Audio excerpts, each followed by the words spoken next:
Македонија ќе ги користи добрите практики на Словенија за забрзување на реформите на јавната администрација.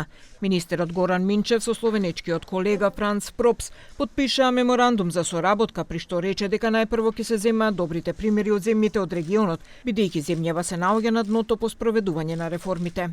За ова деновиве и евроамбасадорот Михалис Рокас рече дека има доцнење во реформите на јавната администрација.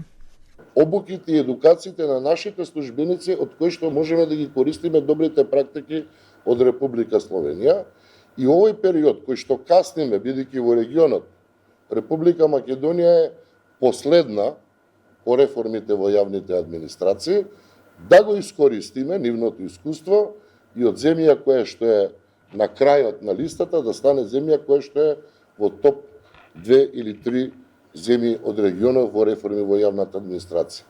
Во Словенија бројот на администрацијата е околу 180.000, што е за околу 50.000 повеќе од земјава. Министерот Франц Пропс вели дека за ефикасна администрација потребно е да има соработка и со самите вработени. Клучни poudarki bodo na izboljšanju učinkovitosti javnih storitev, modernizaciji upravnih procesov in krepitvi digitalizacije. Poseben poudarek namenjamo razvoju kadrov, saj je kakovosten, strokovno usposobljen in motiviran javni sektor temelj uspešne javne uprave.